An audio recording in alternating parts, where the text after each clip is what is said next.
everyone, and welcome back to the Bundesliga Show with your hosts, myself, Rory Petre, and Mark Broadhurst in Nuremberg, both obviously still in lockdown. This show is brought to you by Over the Bar. So if you don't already know that much about Over the Bar, please do check us out on YouTube. Drop us a subscribe by clicking the big red button if you're watching on YouTube. Also click the bell icon so you do not miss a show, as we've got lots and lots of content coming out in the year of 2021. So please do keep up to date with us. If you're listening on an audio platform, please do also subscribe. Leave us a rating, leave us a review, let us know how we're getting on as we press on into a new year. And yet another weekend has gone by. Matchday 15 in the Bundesliga has again produced the goods. What a league the Bundesliga is, really is producing week in, week out, goals galore, keeper errors, VAR controversies, the lot again this weekend, which me and Mark will go on to discuss very, very soon. But as is tradition, what we'll do is first we'll go over to Mark for Mark's mystery anagram. So we'll go over the result of last week and, of course, this week's new one. So over to you, Mark, for Mark's mystery anagram. Yeah, so let's make a start by recapping Mark's mystery anagram for last week, which, of course, was week 14. So it was a nice, interesting word. Quite a tough one, actually, this week. Last week, it was or use a new. Yeah, I didn't like pronouncing it last week, and I don't like pronouncing it this week either. But yeah, that was it. And yeah, actually, the correct answer was the Arminia Bielefeld manager, Uwe Neuhaus. Yeah. And I'm really happy and maybe a little bit surprised because me and Rory thought we'd have a really tough one for last week. We kind of thought none of you guys would get it right because it's a tough one, this. But yeah, we did actually get someone who got it correct this week, and it was one of our regular watchers, Ian Banthorpe. So thank you for your continued support and well done. I think that's like the third or fourth time you've got it correct. So yeah, you're like our master of Mark's mystery anagram. And also, I just another shout out as well, guys, to Johnny B as well, the Forest Green Rovers fan, who is another regular watcher of our show. And I think he got the week before, he got Angelino, which was the one just before Christmas. And yeah, I just want to say good job for getting that one right. We forgot to give you a special mention last week, but you got your special mention this week. So yeah, thanks for your continued support as well. So yeah, let's go over to week 15's Mark's mystery anagram this week. So yeah, so if you just have a look at the bottom of your screen, you can see it's two words this week. It's brief rug. Brief rug. So remember, guys, if you're listening on our podcast, then take a pen or a pencil or whatever you have near you, write it down now. So it's BRIEF, brief, and then the second word is rug, RUG, brief rug. So remember, it has to be something related to the Bundesliga, the top tier of the Bundesliga system. So yeah, it has to be a club, a manager, or a player / coach related to the Bundesliga 2020-2021 season. So yeah, remember, play along and remember to comment and you'll get a little mention, a shout out on next week's show should you get it correct. So that brings to a conclusion our Mark's mystery anagram for week 15. But yeah, I mean, as Rory previously alluded to, it was a fantastic weekend of football this week, getting closer and closer to the halfway stage of the season now, aren't we? And it's really, really starting to hot up at both ends of the table. So let's have a look. At the bottom of your screen. You'll be able to see the results for week 15. So I'll just recap them with you. So yeah, Friday night was a classic, wasn't it? Gladbach getting that 3-2 win over Bayern. Bayern's second defeat of the season. And then moving on to Saturday, a disappointing 1-1 draw for Leverkusen against Werder Bremen, an excellent point for them. Freiburg just continue going, don't they? It's 5 wins in a row for them now with a 5-0 thrashing of FC Cologne.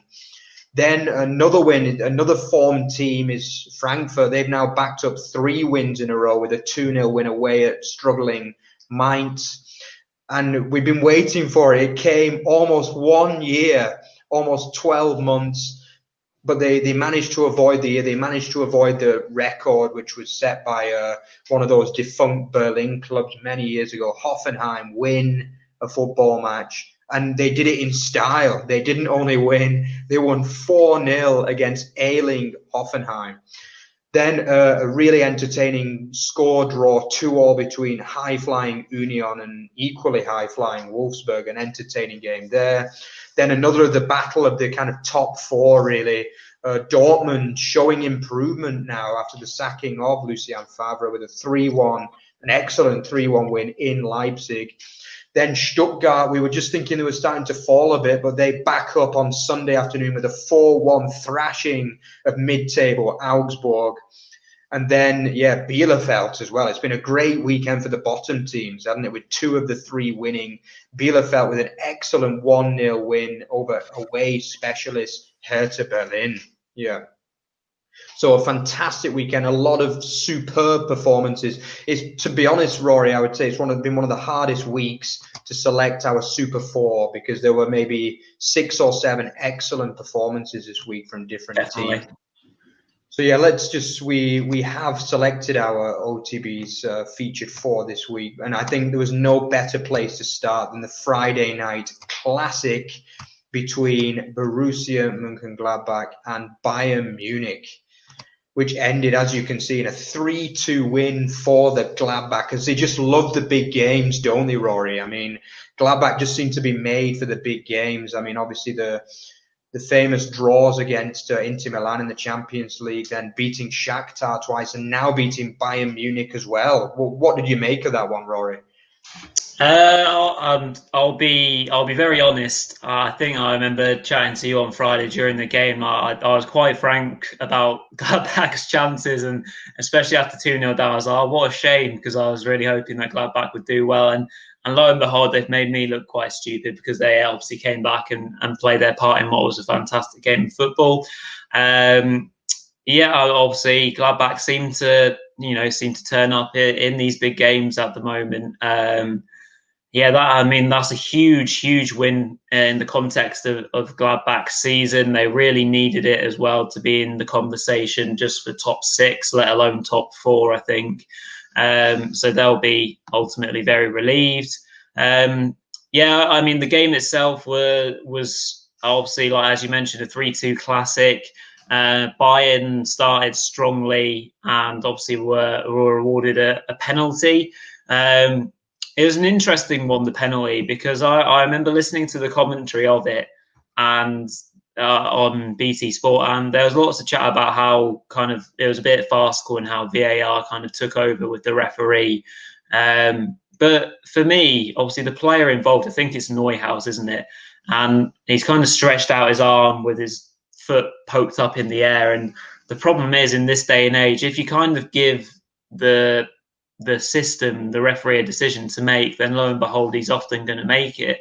So that obviously was a very strange situation, and Lewandowski adds the extras to make it 1-0, and then a bit of poor defensive work from themselves to make it 2-0, letting Goretzka have so much space. We know he's got a thunderbolt of a hit on him, so that makes it 2-0, and then you're thinking, oh wow, this could be a cruise control sort of game for Bayern in what was meant to be a really tough game.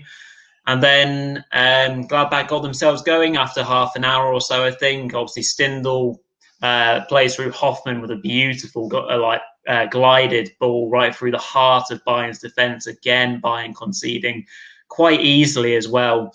And then the second goal, obviously, we've got this kind of controversial moment where the VAR system again, that's about as close as it gets between offside and onside. Hoffmann obviously does well because he could quite have easily thought, you know what, I'm probably offside, I'll just stop. But players just have to keep on going these days. With VAR, you never know. So he had to, you have to go through, finish as well, past Neuer. And lo and behold, there's a bit of a contentious decision whether Kimmich gets fouled in the build-up. That's obviously quite interesting, but both decisions go Gladbach's way. And then all of a sudden it's 2-2 at half-time. You're thinking, wow, I mean, Bayern are usually the ones who go goal up or equalise in these big games. We've talked about it on the show before, haven't we? How impeccable their timing usually is. So it's the complete opposite way around this week. So that probably would have shocked them. And then if that didn't shock them, then Neuhaus's finish in the second half certainly would have shocked them after some good work by Hoffmann and Embolo, I think, in the build-up. Plays it across, and then Neuhaus just bends it in beautifully. What a finish that was! You know, a finish good enough to win any game of football. And obviously that happened after about 10 minutes or so into the second half, maybe not even that much. And then after that, it was a case of defend for Gladbach. And I mean, there wasn't many standout chances after that. Obviously, you expect the wave of Bayern to come at you, and they did, obviously. But other than the clearance off the line in the 90th minute, I think it was from, I think it was Ginter, perhaps. Yeah. And obviously Sommer was on the wrong side of the goal, so that is crucial in the end. They didn't create lots of clear-cut chances, which obviously was a surprise, considering the Gladbach haven't been brilliant at the back. To last well over half an hour was really impressive. So, well, I'm tired just talking about the game. It was such an end-to-end game, and really, really entertaining to watch. Yeah, I think for me, you mentioned at the end, I mean, the defence that Gladbach showed, and I would say that the defence to hold Bayern out after, as you said, I think it was actually 2 minutes into the second half that they went 3-2 up. It was really, really, all the goals were in very short space of time. I think they got the consolation at 35 or 38 minutes. The equaliser was like the last kick of the first half, and then the winner was like maybe 90 seconds into the second half or something. Yeah, I mean, it was very unlike Bayern in many ways. It's usually what Bayern do to the other teams, to be honest, you know, and we saw it just last week, actually. I mean, Mainz were 2-0 up, like, maybe after 55 minutes, and they ended up losing 5-2. So, yeah, I think Gladbach have done a Bayern on them. But for me, what impressed me was the ease that they held out as well. I think that shows the maturity of this Gladbach side, because, I mean, how many times this season have we seen Bayern get themselves out of jail, like, with lucky wins, really, you know, after being outplayed for long periods of the match. And I just think well played to Gladbach. You know, they had to show a lot of bottle. I think when they brought Kingsley Coman on, I was really worried for them, to be honest, because, I mean, for me, Coman has been one of the best players of the season, the Bundesliga season this year, and he was dangerous when he came on, but there was always just someone to kind of tackle him or to block his cross. It was a great performance from Gladbach, especially in that second half. For me, it was a really professional performance. I mean, they got a little bit of luck, I've got to be honest, with the foul. I did think it was a foul, and to be honest, even borderline offside. So I think Bayern have a right to be a little bit aggrieved by that goal. For me, if that was in the Premier League, they would have disallowed it. I have no doubt. But what we've mentioned a lot about in the Bundesliga is that they do give the benefit to the attacker. And I really like that, to be honest. I mean, we watch football to see goals, don't we? Not to see 3 disallowed goals every game. And for me, it's like, okay, Bayern has gone against them this week, but I'm sure they'll have many that go for them this season as well, which we have seen as well in previous weeks. So I think, I mean, well done to Gladbach. But again, like Bayern, there is something missing. I mean, they've not really been great the whole league season, to be honest. I think they are fortunate to be topped by 2 points at this stage for me. And I think, I mean, they've got a tough game coming up against Freiburg next week, which is a really interesting one. And I think they need a win there unless teams aren't going to keep letting them off the hook. And I think there's a lot of mileage to go in this title race yet, for sure. But I mean, Gladbach's season, they're back in the top 4 race without question now, and they're going to be really confident. And doing it without Thuram and Plea as well is a really good achievement. So fair play to Gladbach and Marco Rose's side. Okay, so let's move on to the next game, which was another kind of, I mean, this was 2 games between last season's top 4, so it doesn't get better than that, really, does it? The 4 Champions League sides from Germany this year. And, we're going to be seeing all 4 of these sides in the last 16 as well. And it was, excellent performance from Dortmund this week, though. I mean, it was a game of 2 halves, though, wasn't it? The first half was a bore fest, to be honest. I watched the first half, and I even considered turning it off, to be honest, because my girlfriend wanted to watch a film. Oh no! I was like, we've got to watch this one. You know, this is a top 4 game, and it didn't disappoint in the second half, did it? I mean, it was just chance after chance. I mean, I've got to say, Daniel Olmo was so unlucky to be on the losing side in this game. He had a great match, I thought, hitting the post and having another few unlucky efforts as well. But I mean, it's that man again, isn't it? There's only one man we can really talk about. It's Braut. Braut the brute. Yeah. I mean, he's just you just can't stop him, can you, Rory? No, they'll see back making headlines, just what he does naturally. Yes, the man Erling Haaland with 2 goals in the game. Yeah, it was a slow burner for sure. The first half was trying somewhat on the eyes, but yeah, I think finally the game did come to life, and what I think we need to highlight, especially from this game, is kind of the link up play, not only just between Royce and Haaland, which was exceptional. Obviously, then adding on to that Sancho as well. I think we have to give credit where credit's due, because Sancho, we've given a bit of flack at points this season for not really kind of performing, and maybe his mind's elsewhere and whatnot. But I think we have to be honest that a transfer for Sancho isn't going to happen in January. I think he knows that as well. So I think he's just happy just getting his head down and working hard and playing to the best of his ability at Dortmund. And obviously he finishes off the first goal really well at the near post after a lovely bit of play, interchange between Haaland and Royce with a lovely flick to make the first goal, and then they're on their way. And then Haaland kind of takes the rest of the kind of strain from there on in, and kind of helps himself to a couple of goals with typical Haaland finishes really. He did also strike the bar, which actually I think was a really good save in the end from Gladbach. So yeah, and then a really impressive second half performance from Dortmund. That was really impressive. I had predicted a close game, but I thought it'd be a close game won by RB. And as you mentioned, Olmo was really unlucky. He did hit the post, and is playing some really good football himself. So yeah, it was an entertaining second half. From Leipzig point of view, of course they'll be gutted by losing that game. I think probably the one thing that we've recognised in the last few weeks, and maybe as a worry at the start of the season, has now come into the fore, is perhaps a lack of goals in Leipzig's team. They play really good football, and it's entertaining. They create chances, but you kind of feel like if, as weird it is to say, if Angelino doesn't score, or if one of the wide fullbacks doesn't do something really good, or Olmo perhaps doesn't get a goal, then obviously you're relying on Poulsen, who's a good goal scorer in the Bundesliga, but is not a clinical goal scorer, I'd say. Forsberg kind of flatters to deceive for me. Always has a hatful of chances, always in the right place at the right time, but seems to fail to kind of add to those goals. I suppose the 1+ point for Leipzig is that Sorloth is off the mark. Maybe that gives him a bit of confidence and he can go on a bit of a run, perhaps. Obviously, he kind of blasted home a consolation goal right at the end. So, yeah, it'll be disappointing for Leipzig. They'll be slightly worried by perhaps the lack of goals at the moment.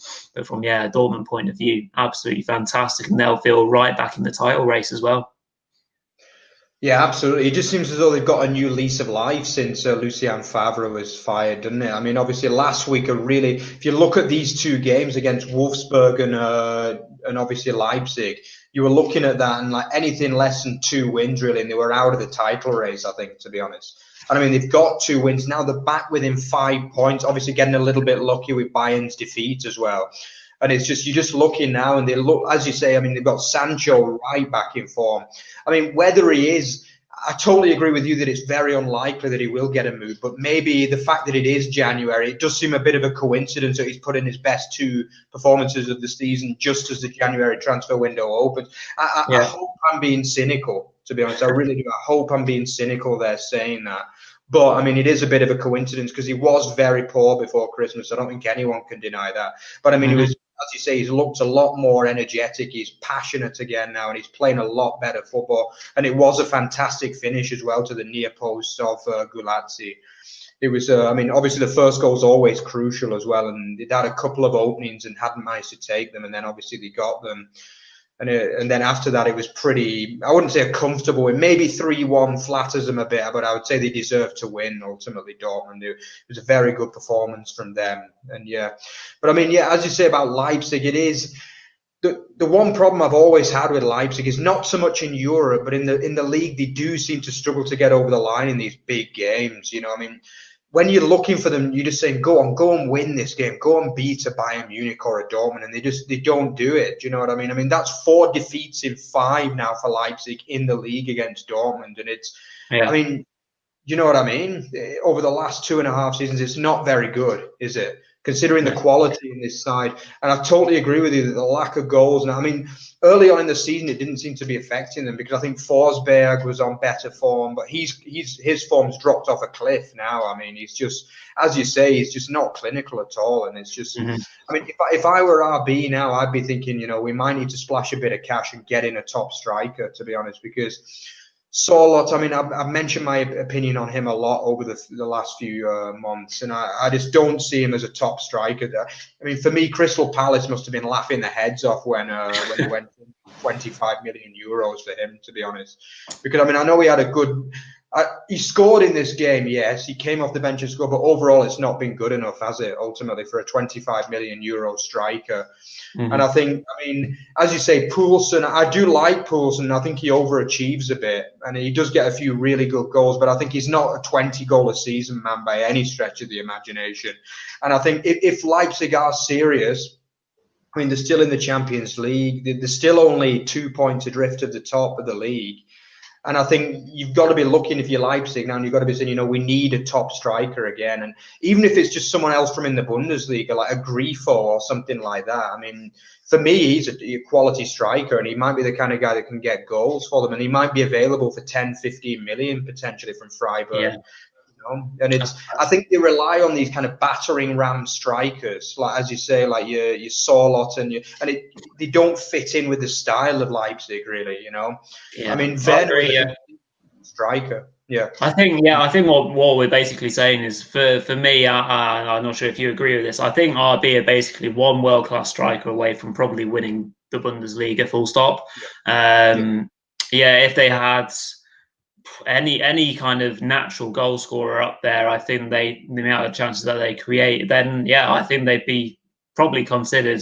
You know, they're a very good team, but to get into that bracket of being great / world class, you do need someone who can regularly put it in the back of the net. So I mean, it'd be interesting to see if they do anything in January, but I think that's what they are certainly missing at the moment.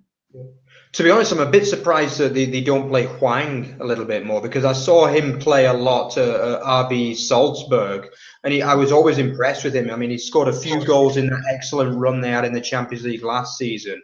And I mean, I've not seen enough of him to say he's a natural goal scorer, but for me, he's more suited to a Leipzig side than a guy like Sorloth, for example. And I mean, I'd like to see him I mean, I know he's kind of like, he can play through the middle, but he's more of a wide player. But for me, he can get a few goals, and, you know, they can kind of rotate round a little bit for the number 9 position. But I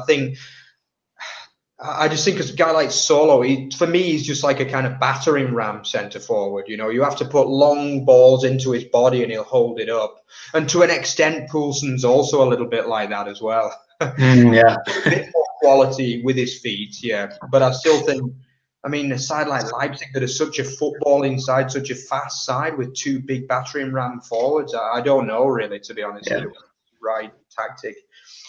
Anyway, so let's move on to the next game, which we're talking of sides really in form. I mean, the most informed side in the Bundesliga at the moment with 5 straight wins is Freiburg, who absolutely destroyed FC Cologne this weekend. I mean, a side that have been good on the road recently as well. I mean, they got a 0-0 draw at Leipzig and beat Dortmund in the last 2 away games. And then they go to the mighty Freiburg and just get absolutely destroyed, don't they? I mean, for me, the standout player in this game was the summer signing Demirovic. I mean, he's really doing a good job to replace Waldschmidt, who left in the summer. I mean, they didn't pay much. I think they only paid 10 or 12 million euros for him, and it's been really, really good, especially in the last few weeks. But for me, I think it's just endless quality up front at the moment for Freiburg. I mean, obviously Salah getting another goal. Yeah, it's Demir. But I've got to say that the first goal, I mean, the first goal in football is always crucial. And I mean, this was a bit of a horror show from goalkeeper Timo Horn, who for me is not having his best season all in all. I used to rate him, and I think he was even on the periphery of the German national squad a couple of years ago. But I mean, he's not having a good season this year, is he, at all? And yeah, no, I think certainly the first goal is a bit of a kind of calamity. In the end, he's not quite made the ball through, and he's made a bit of a hash of the clearance. And Demirovic kind of obviously is really strong and nods his header home for 1-0. And to go a goal down in that manner, obviously early on, is not ideal for Cologne. So, and Freiburg, we haven't really touched on them an awful lot. Obviously, we've given them a lot more attention in recent weeks because their form has really increased, and rightly so.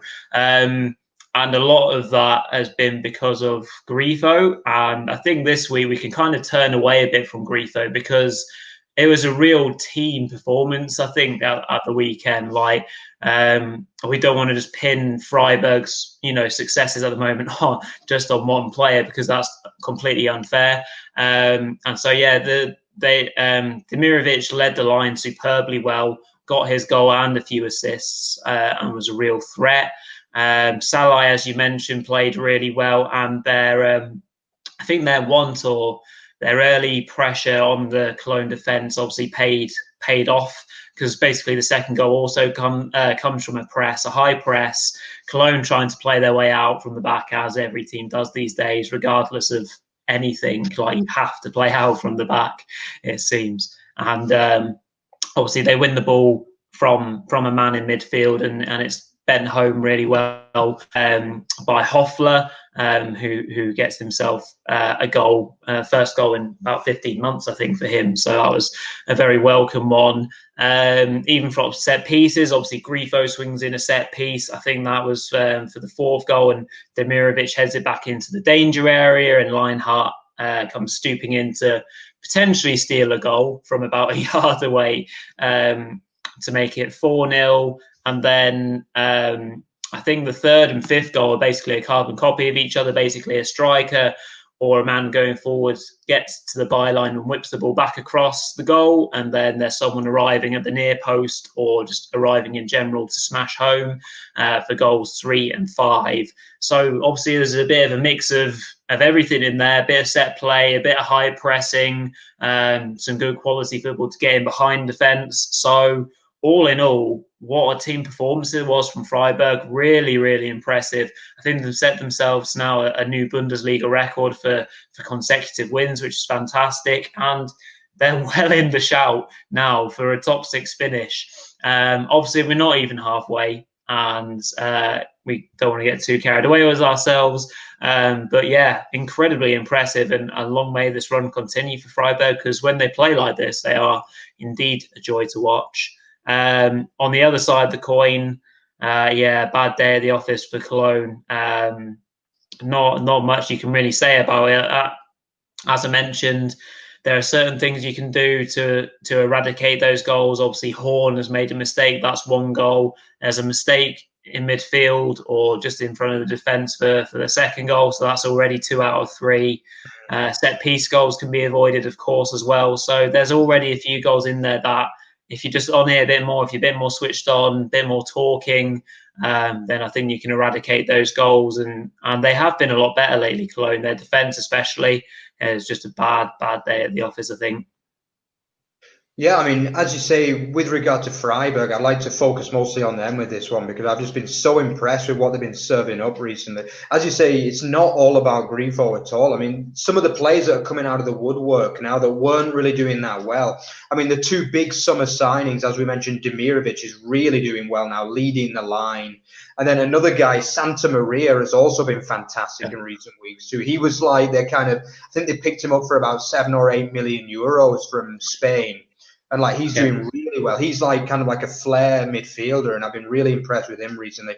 And even Lukas Höhler, I mean, we've barely seen him all season. He was brilliant off the bench in this game. He got a goal and almost got another couple as well. So, I mean, it's just like, it's no end of quality. I also like Woo Young Jong as well. I think he scored that amazing chip a few weeks ago, and he played a brilliant ball through as well to the wing in this game for the 5th goal, which was probably the goal of the match, really, the best passing move. Yeah, I mean, Christian Streich, the manager, he's known as like a kind of, he's something of a godfather in Germany, really. He's been at Freiburg for a long time. And I mean, he manages to pick some of these signings out of nowhere. You know, they have a fantastic scouting network in Freiburg. And I mean, they've been so comfortable in recent years, haven't they? I mean, last year, I think they finished 9th. This year, they could even go one better, finish 7th or 8th, or even get in Europe. I mean, it was unthinkable ago. I mean, Freiburg have always been known as a yo-yo side, really, between the Bundesliga 1 and the Bundesliga 2. But now they look a very, very established side. And I mean, there's so much quality in that side now. They're not a kind of side that just sit back and stick on a 1-0. They want to score 4, 5, 6, 7. There's no limit to the number of goals they want to score. And they've been one of my favorite teams to watch, especially in the last 6 or 7 weeks, no question. Okay, so let's swiftly move on to, I mean, we had to include this, didn't we? We've been waiting for it ever since we started the show in early September. And yeah, we finally have it. There you go, on the bottom of your screen, Schalke fans and sympathizers. You've got a 4-0 win over Ailing Hoffenheim. And I mean, there's only one man that we can mention in this game, the young American, Matthew Hopp. I mean, a fantastic hat-trick, wasn't it, Rory? I mean, I was so impressed with this performance from him today. Yeah, absolute top quality, especially in terms of the way he's taken his 3 goals. 2 of them, well, very audacious chips, really, especially the first goal.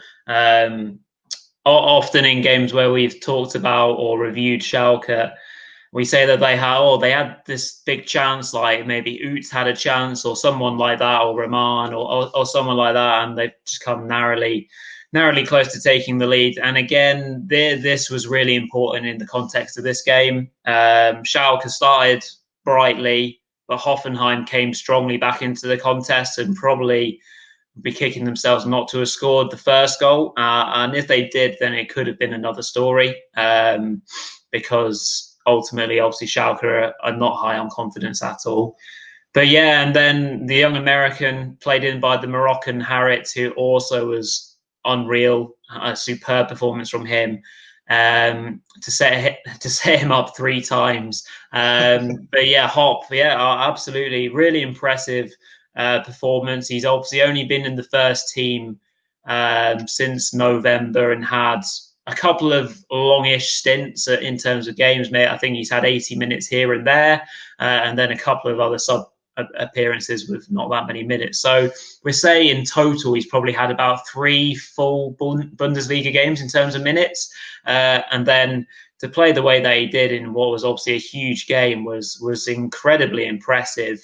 The young man has kind of come up through the ranks at Schalke and has scored goals at all levels in terms of the age groups. So he would have been well known to Schalke. And if anything, I'm quite surprised he hasn't come sooner into the team, considering their struggles so far this season. And he's shown that he's a really cool customer in front of goal. Obviously, his 2 finishes where he's chipped the keeper show that kind of awareness where the keeper drops to the ground, and he's obviously seen it and he's able to chip over the keeper. The second one, he rounds the keeper very coolly and slots home. So, yeah, obviously Schalke have hopefully found someone there who can really kind of spearhead their attack now and give them a bit more of a goal threat.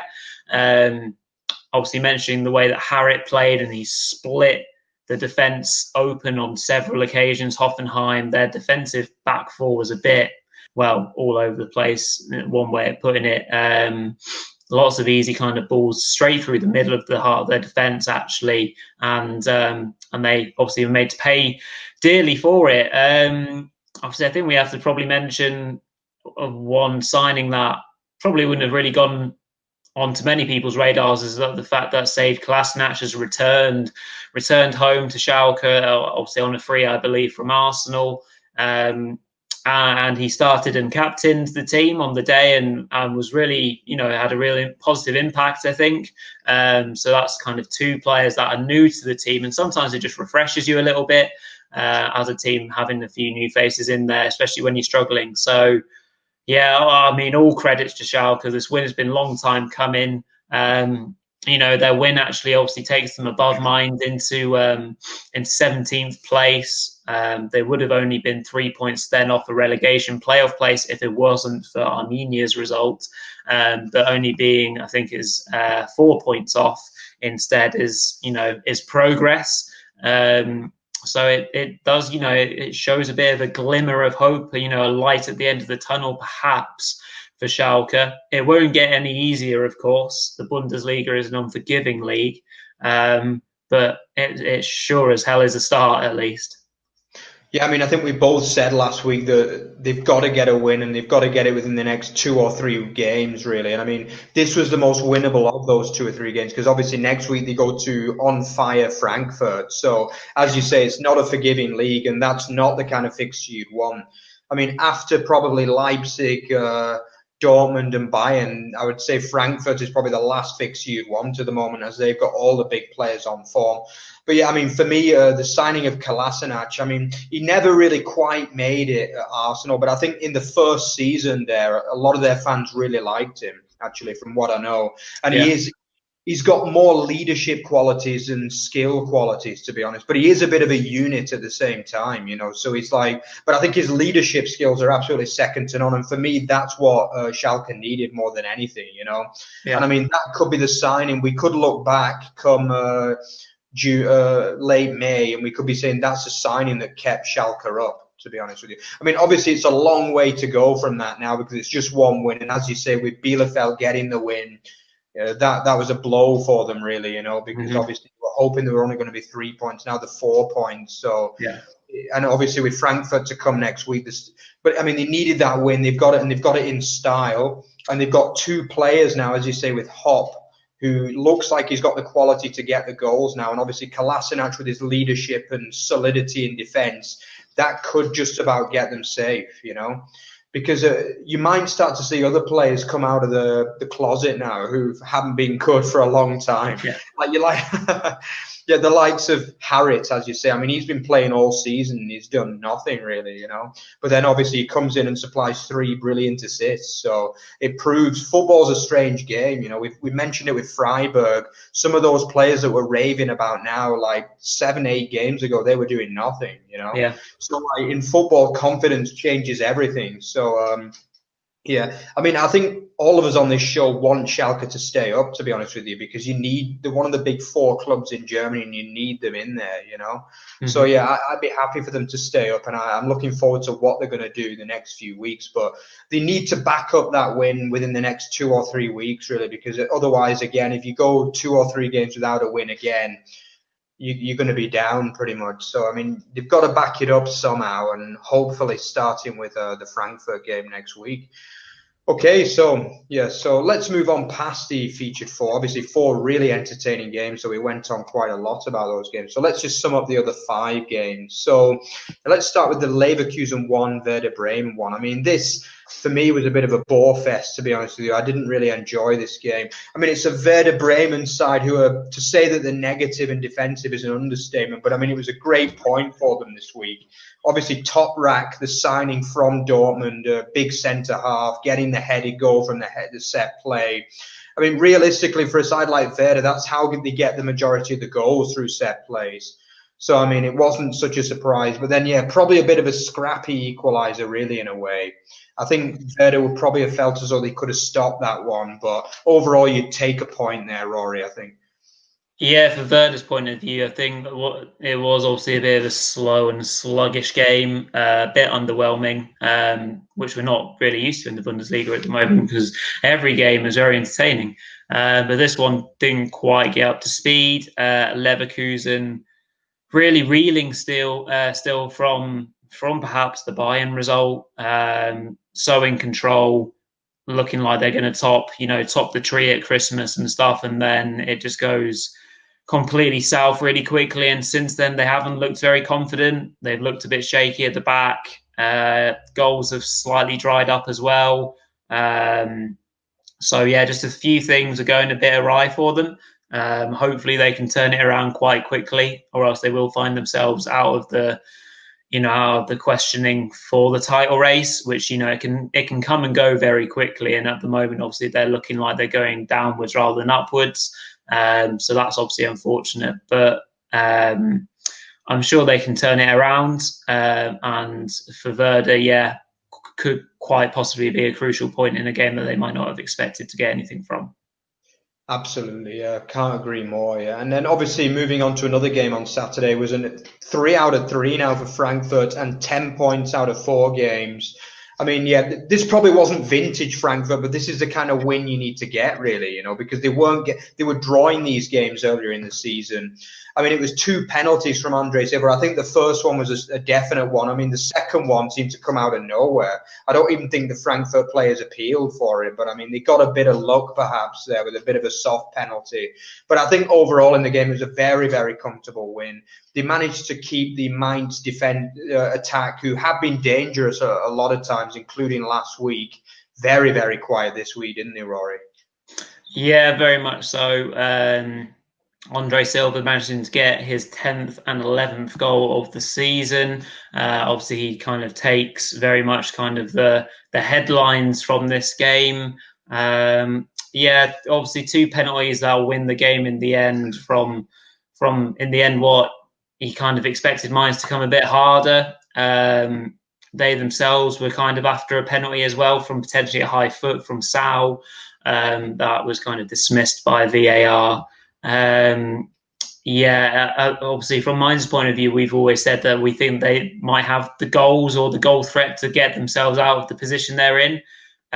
We've been saying this week on week, but quite gradually now they've been showing very little signs of actually now of doing it. And as a result, obviously Schalke's win, they are now rock bottom of the league. So they obviously need things to turn around quite quickly. They need Mateta to find form again. They need players like Boetius as well to come to the fore a bit more. But yeah, obviously for Frankfurt, really good win, keeps them in the race perfectly. And they'll obviously hope that they can keep their run going for a long time yet. Yeah, I have been very shocked to see the fact that Mateta hasn't started the last 2 or 3 games as well, because I just think, I don't know whether maybe there is we talked a few weeks ago, maybe there is a potential transfer on the cards, or maybe he's looking for a move, because he has been a good striker for a good couple of years now at this level. And I mean, I just can't understand why you wouldn't start your most clinical striker when you're fighting for your life in the Bundesliga, because I mean, I can only imagine there's a problem going on there behind the scenes, because I mean, they're bringing in Quaison, who's had a very poor season. I would have said before this season, Quaison was a very good player. I think last year he got into double figures in goals along with Mateta, but this season he's just been nowhere really, has he? He's just not had a good season really. I mean, obviously Jonathan Burkhardt as well, who's a bit of he's coming in there and he's not really done much. I mean, Boetius, who's had a good season, I would say. I'm just very shocked to see why he's not starting really Mateta. I'd be interested to know from Bo Svensson, the current manager of Mainz, why he's not. But I wouldn't be shocked to see a potential move to a kind of mid-table club on the cards for Mateta, to be honest, because he has got a right to feel as though he can do a bit better than what Mainz is serving up at the moment. But I mean, if you are the manager, you've got to be playing your best players at this time, because they're running. I mean, I know we are a bit behind. We're still not even at the halfway stage yet. But I mean, 6 points from 15 games is just atrocious, really, isn't it? Yeah. I mean, they're going to massively have to start improving unless they are going to be down. And I mean, it will be sad because I think they've been over 10 years now straight in the Bundesliga, which is impressive for them. But I mean, they need a miracle really at the moment. Okay, so moving on to, an entertaining game. I think we predicted a good game in this one. It didn't disappoint. A very eventful game as well, with penalties, red cards galore, free kicks scored. Union Berlin 2, Wolfsburg 2. I mean, for me, Wolfsburg Union were probably the better side. I mean, they scored a fantastic equaliser. The goal was just fantastic from Becker. I mean, back in the squad as well, Becker, and with a fantastic goal. Obviously, Renato Stefan getting the opening goal for Wolfsburg. Then, I mean, obviously the controversy in that game was the incident with Maximilian Arnold tripping the striker as he went through. I mean, it looked for all the world for me that it was in the area. And I mean, I think the red card was a definite, really. You can't really argue with that. He clipped him as he went through on goal. But yeah, I mean, then Robert Andrich, who's been really good actually in recent weeks. He really has. I mean, obviously he got the red card a few weeks ago, but I mean, he's really improved since then. And then you're just thinking, go on, Union, go and win the game. And then would you say it's a bit disappointing to concede an equaliser against a 10-man side, Rory?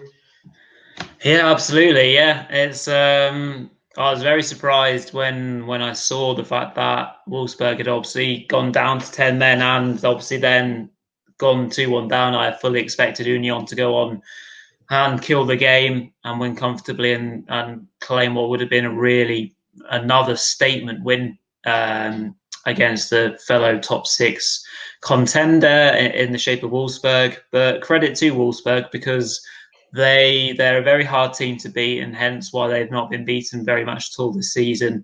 Obviously, just the 2 games now against Bayern and Dortmund recently. So they stuck at it and managed to get themselves a point in the game. Yeah, very very entertaining one as well. Becker, I thought played really well. Obviously, he could have scored after about a minute, where he kind of chases a bit of a hopeless kind of ball through, and he beats the keeper to it, turns back in. For all the world, you're like, oh wow, 1-0 after a few minutes, and bends his shot wide of the near post, which obviously wasn't a great start for him, but he then reacts perfectly to get, obviously, as you mentioned, a really good equaliser, a great strike to make it 1-1 after they were down from a set-piece goal. So, end-to-end sort of stuff in this game, entertaining as well. I can't see at the moment the way that both teams are playing, either of them finishing outside the top 6, but obviously that leaves out a lot of other big teams that are in the mix. So it will be a very exciting race for the top 6. There are at least another 3 teams below them, I think, that are in the running. Obviously, Gladbach and Frankfurt at the very least. Maybe an outside chance for Stuttgart after their win. But yeah, it'll be a good race for the top 6 this season. It looks really open. Yeah, I mean, if you look at some of the sides, I would say all the teams down to 10th are very, very capable sides, to be honest. As you say, I mean, Stuttgart is still in the bottom half, incredibly. I mean, they've had the season of dreams, really, mate. I mean, I know 21 points from 15 games is still a very solid total, and I mean, you can't rule them out. If they can get a run of decent fixtures coming up, they could also potentially get top 6 or 7, But yeah, I mean, moving on to Stuttgart's 4-1 win, I mean, you're just thinking, 2 defeats. Admittedly, there were only 1-0 defeats against Wolfsburg and Leipzig, so there's no shame in that at all. But I mean, you're just thinking, a little bit of pressure now. They dropped down to 13th in the league, and you're just thinking, they need a win. And oh boy, do they bring it. With arguably one of the best performances, probably after the Dortmund game, that was probably the best performance of the season, with all of the big boys on form. I mean, obviously Gonzalez getting the opener, then Silas, who's been amazing all season, getting the second. Obviously Castro, who's been probably one of my favourite players to watch this season. He'd missed a few games as well, but back in the side and back amongst the goals. Were you really impressed with this, Rory? This was a really hard game to leave out of our featured 4. I think if we do a featured 5 in the future, this would have been our 5th. We've given Stuttgart a lot of praise so far this season, and rightly so. And they have struggled in recent weeks, and we've mentioned that they're kind of tired out a little bit, and we're starting to flirt a little bit with that bottom half, and even bottom 6, 7 of the Bundesliga table. But come back with fine fashion today as we record, with an amazing 4-1 win. Scored some unreal goals as well. Gonzalez with the penalty that comes, Silas, coming in and finishing well from the Bjorn Sousa cut back. The third goal, Gonzalez to Gonzalo Castro. That's a mouthful. What a lovely ball that is into Castro, and obviously it's rightly given as a goal because he was quite clearly onside. And obviously after the red card, 2 quick yellow cards for Richter. And then, I mean, Stuttgart were just pouring forward relentlessly. It's just like they were playing in the park, and they're just like, how many goals can we score? They only got 4, but it could have been well more, huge amount, really. It'll boost their goal difference. It'll boost their morale. And I can see Stuttgart going on a really good run again. Yeah, I mean, 23 shots away from home, 10 on target. I mean, that's just unbelievable for a promoted side, especially against a team like Augsburg, who are known to be quite conservative in the style, you know. I mean, it's just an amazing performance and an amazing win. I think this was definitely, the two sides have really contrasting styles as well. I mean, Stuttgart are just total football, really, on the attack. Augsburg, as we've mentioned before, they seem to suit playing away from home a little bit more, though, where they can kind of contain a little bit and then strike late. They seem to get more results away from home at the moment. At home, they've had quite a few bad defeats recently, really. I think Frankfurt beat them comfortably, Hertha beat them comfortably, and now Stuttgart. Yeah. I mean, obviously, from an Augsburg perspective, like, we do often say that it's not the end of the world for them, but the home form is a little bit concerning at the moment. They are starting to become a team a little bit like Hertha Berlin, where they get good results away from home, but recently at home. I mean, obviously, early in the season, they turned Dortmund over in the home stadium, but recently they've been really struggling at home, it seems. Yeah. But yeah, I mean, at the end of the day, 19 points from 15 games, 11th place for Augsburg. You can't complain about that, you know. I mean, they are a side that are put together on a shoestring budget, really. They lost the best player to PSV Eindhoven, the left back, last year. And I mean, every year they seem to sell the best players, to be honest. So, I mean, Philip Max obviously left to PSV. And I mean, you've got to be happy. They're one of those clubs, Augsburg, that anything above the bottom 3 is a good season, really, for them. So, and I think they will make that. Okay, on to the last game. We've gone quite deep into the analysis this week. Yeah, I mean, obviously another game, not the prettiest game, but the result for Bielefeld. This is exactly what we've been saying that Bielefeld need to do. Just get those gritty 1-0s at home. And they've managed to do it against an away specialist. I mean, are you impressed, Rory? Yeah, very impressed. Especially the way that Hertha played last week against Schalke, I thought they were really good. I thoroughly thought that they would, you know, on the back of that, especially as they seem to do well away from home, pick up a win. Armenia did what they needed to, keep the game close, keep it 0-0 as long as possible. Then, you know, just get a scrappy goal, whatever it is. And at the end of the day, it wasn't even a scrappy goal. It was a decent goal. Obviously, there was chances before that. Doan had an effort as well. I think obviously it's Yabo that manages to get the goal in the end. And you know, these wins are always crucial. Piatek did get the ball into the back of the net, although it was ruled out for a handball in the end. So a bit too little too late from Hertha. But yeah, huge result for Armenia in terms of getting themselves out of the relegation playoff up into safety for now. Is fantastic for them. You know, if you offer 15th place to them at the start of the season, they'd rip your hand off for it. So yeah, it was a big weekend for them as well. Yeah, I mean, I definitely think it's possible that they could actually get that 15th spot. I wouldn't expect any higher, but I mean, yeah, like obviously with Cologne struggling now, well, especially after the last result, yeah, I mean, it's very possible, and that would be huge. I can't emphasize enough like what an achievement it would be for Bielefeld if they managed to retain the status in the Bundesliga this year. Because I mean, the talk we mentioned before about Augsburg. I mean, Augsburg's wage budget is probably double what Bielefeld's is, to be honest. I mean, the wage structure, and I don't think they bought any players. I think they got a few free signings in summer, like Van der Horn. Yeah. I mean, they're not exactly like picking from a high like status players, you know. And I mean, if they manage to stay up in any way, even if it's through the relegation playoff, it's been an amazing season for Bielefeld, without doubt. Okay, so yeah, obviously we've gone into quite a lot of detail there. So let's move on over to Rory for our Petre and pundits predict ahead of week 16. Yeah, let's do it. Let's run through it nice and quick. As mentioned, we have been taking a bit more time to go over what's happened this weekend, understandably. So on Friday night, we have Union Berlin hosting Bayer Leverkusen. Looks like a tasty one, this. I reckon it'll be a 2-1 win to Union. Mark? I've also gone 2-1 Union. there. Oh, wow, we're copying each other again here. Then Saturday afternoon, we've got Dortmund hosting Mainz. Should be a fairly easy home win, I think, the way that Dortmund are playing. 3-0 for me. I've gone for a 5-1 there. I just think Dortmund will really have fun in this game, really. Yeah, looks like a good game for them. Then we've got Hoffenheim, struggling Hoffenheim, hosting Arminia Bielefeld. That will be an interesting game. I think Hoffenheim might get a bit, I don't know, if the coach is sacked potentially, then they might get a bounce. It's a tricky one. I've gone 2-0 for Hoffenheim though.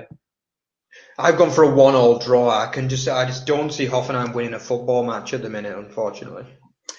We also have Wolfsburg hosting RB Leipzig. Again, looks a very tasty one this, but I think RB will just get over the line 2-1 for me. I've actually gone for a 2-1 to Wolfsburg because often these teams like Leipzig, they back up defeats. That's the problem with another defeat. So I'm a bit worried that'll happen again. Yeah, moving on then, we've got FC Cologne are hosting Hertha Berlin. As much as they're a hard team to predict, I think Hertha will get a 2-1 away win. Yeah, I've also gone for a 2-1 away win, but this is a really hard game to predict. I mean, you wouldn't be betting on this game, put it that way. Yeah, and a not so potentially advertising game. We also have Werder Bremen hosting FC Augsburg. Apologies to Werder and Augsburg fans, but I think it'll be a 1-1 draw, this one.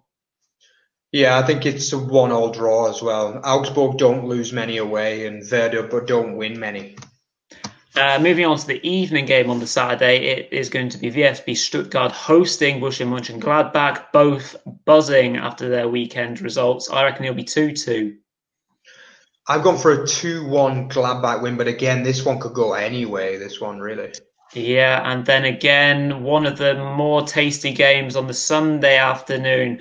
Bayern Munich will be hosting Sport Club Freiburg. I think it'll be a close game, but I think Bayern will shade it 2-1. I've gone for a 1-1 draw. I'm confident that Freiburg can stick in and get a point. Yeah, very good. And the last game of the weekend will be Frankfurt hosting Schalke after their first win after 30 attempts. I think they will play okay, but I think they'll still narrowly lose 2-1. I've gone for a 2-0, but again, I see an improved performance, but they're just hard to stop at the minute, Frankfurt, aren't they? Absolutely. And that very quickly brings a close to Petre and Pundit's Predict. Just a quick update on the scores. Mark won week 15 on a very low scoring one. So it's now 7-5 to me. So it's getting closer with Mark closing in on me. So what we'll do is we'll move straight on to the hero and zero of the week. And Mark will take us through the hero of the week because there was lots of contenders for this one. Yeah, so I mean, obviously, I want to give special mentions to Demirovic from Freiburg, who got a goal, 2 assists, and a fantastic performance. Also, the man who assisted the guy that won the team of the week, Harrit, who got 3 assists. But actually, yeah, I mean, there's only one man to give the hero of the week to, and that was Schalke's Matthew Hopp. I mean, a fantastic hat-trick, 3 good goals, 3 poachers. Well, not even poachers finishes. It was just quality finishes, really. I mean, I think it was a pretty clear one this week, really. Yep, very good. And then on the zero of the week, there was probably not many contenders. Maybe Timo Horn for a bit of an error-strong performance in what was a bit of a calamity of a day for FC Cologne. But manager of Hoffenheim, Sebastian Hoeneß, for obviously guiding his side to a bit of a hapless season so far in the Bundesliga. Really, really poor performances of late, and will be very much under scrutiny for his job. Although Dietmar Hopp has backed him today as we record on the Sunday, so that's interesting. But yeah, so sorry, Sebastian, you're the zero of this week, and that brings us and the show Hero and Zero to an end for this week. An action-packed Bundesliga show. It's going to be just shy of an hour's recording this one. Lots and lots going on. So yeah, please do get involved. Let us know how we're doing on the Bundesliga show. Please do get involved in the anagram as well, and keep subscribing. Over to Mark to finish off. Yeah, so yeah, it's been a great show this week, a fantastic week 15. So yeah, let's just close by saying, Remember to check out our Twitter feed at OverTheBarFB for anything football related, anything Bundesliga related. Remember to follow our show and click subscribe because that really, really helps us out. Thanks again to our continued regulars as well that watch. We are slowly but surely increasing our numbers of subscribers, and we thank each and every one of you. And yeah, obviously check out our European show, which went live last week as well. Soon we'll be predicting the draws as well, so just keep an eye out for that. And also the otbfootball.net as well. So that's it from me. Catch you next week.